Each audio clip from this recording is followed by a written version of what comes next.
Okay, so this is the ESP LTD. What is it called here? An EC-1000 ET, like for Evertune. So the last couple letters in the model number is because of the bridge. It's on here. There's a bunch of different versions of this guitar. So just got it. It's 2016. Got it for Black Friday. Yada yada. So I really haven't gotten into it. I've not even plugged it in yet, other than to plug it into a tuner. I haven't taken any of the plastic off. Actually, I think maybe I took the plastic off something. Yeah, like this plate. Like literally one thing. So I just wanted to go through and look at a few items. I wanted to check the frets. I wanted to plug it in, check it electrically to see if everything works. I saw somebody had complained that they'd had one, and they had some electrical problems, switch problems, things that they claim were wrong with it, and they had to return it. And so before I know everything works fine, I'm not gonna take all the plastic off everything and completely unpack it. So I don't really expect that this will be perfect. It's not a pro level guitar.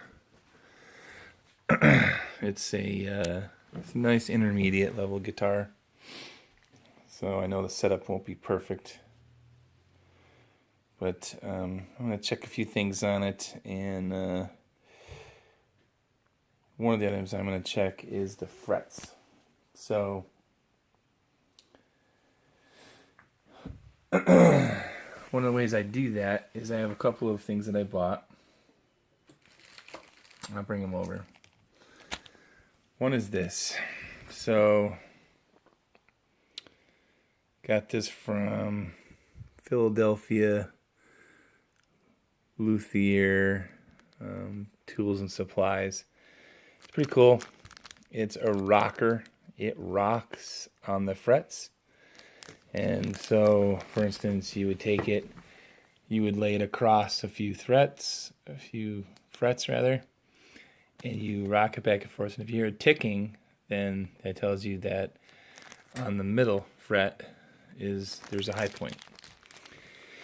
So you can see it's got super long, medium, and short, depending on where you are on the fretboard. I thought this was pretty cool until one day I was building a kit guitar and I accidentally knocked this corner into the guitar, and it was just stupid, and it put a really deep mark in the wood. So once that happened, I decided I didn't particularly care for that anymore.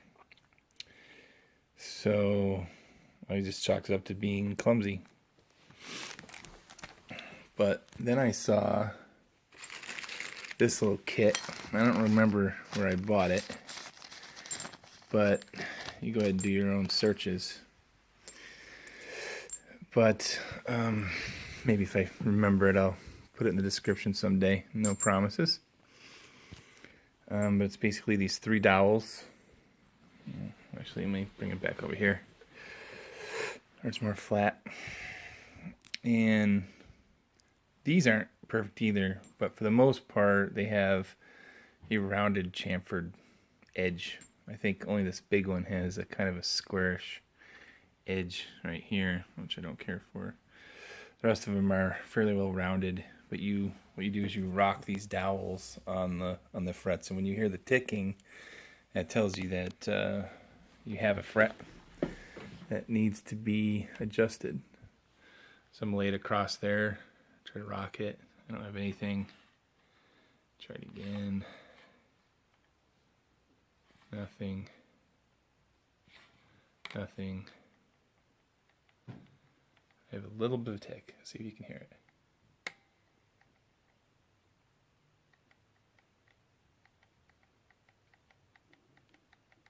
very little.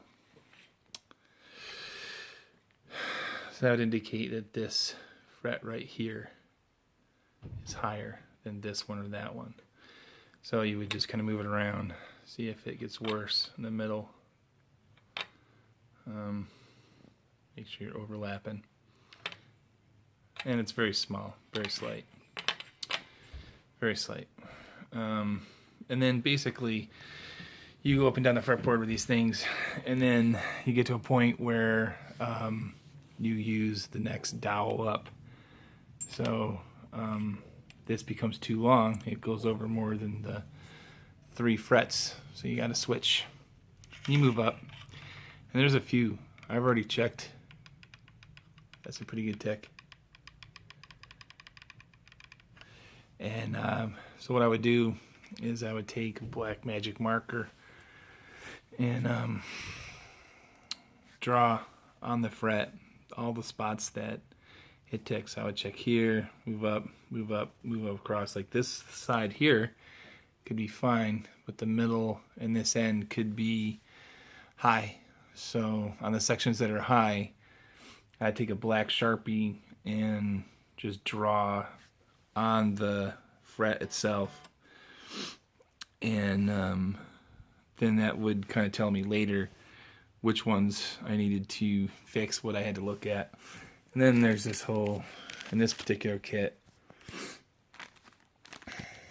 it has some steel wool,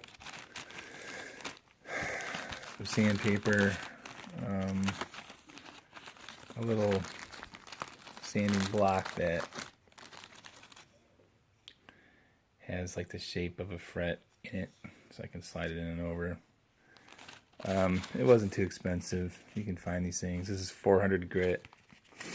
I'm not sure what kind of steel wool it is, but it's pretty fine. So you take the 400 grit, you hold it over this thing, this block, sanding block, and you can see one side walks in, the other side stops. So you take the side that walks in, put the sanding paper in there, and then without the strings on, of course, you would take it and you'd slide it back and forth, and you'd kind of try to concentrate your efforts on where you thought it was the highest and less. And the idea of this is it keeps the, versus using a file, it keeps the crown, like the whole process. You just keep the crown the whole time. You don't have to file it and then reshape it later. So that's the advantage here. And you know, you work on all the affected frets, and if you have too many problems, then this could get a little inaccurate, because if you're constantly, if in every single section you have rocking, it's sort of beyond this type of tool. If you have rocking here, rocking here, rocking here, rocking there, yeah, you can use the tool.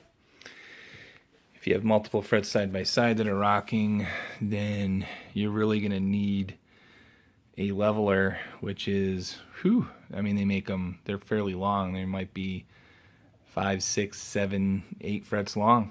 It's just a big sanding stone or something. I'm actually not sure what the materials of them are, but that's drastic. So once you go to that degree,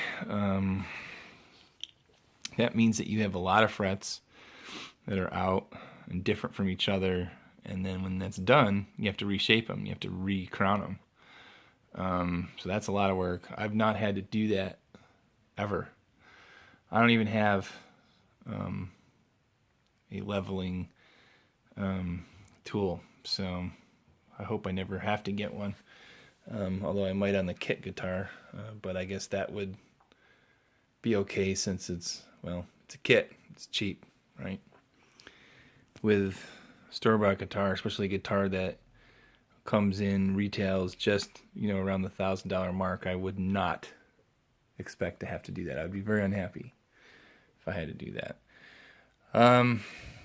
Since I've only had the guitar literally since it arrived, maybe, what was it, 2 days ago, maybe it was yesterday. Sorry, I work a lot of hours. I am not going to actually follow through with whatever I find here on this, because I'm not going to put a lot of work into this if, let's say, one of these switches isn't working. So what I'm going to do is I just wanted to kind of just show that there were some adjustments that were needed down the road. And I do recall up here, up there. So I mean, I heard some buzzing. So I mean, I know there's some adjustments that have to happen, but I'm okay with that. The other tool I have, right real quick before I go on this video, is this tool here. Knocking things over. Sorry, holding the camera in my hand as I do this. This is a leveling tool that goes over the frets, and it's made for different scale guitars. You can see it actually goes this way, and I'm not sure if it's going to be this scale or this scale. It could possibly be another scale altogether. I'm going to see if this tool will work, and what this does is it fits over the top and will kind of give me an indication as to whether or not the neck is straight. So that's what I'm going to do, just to check the neck real quick. Then I'm going to plug it in, test maybe each of these switches. I'm actually not even positive which they all do. I think I know.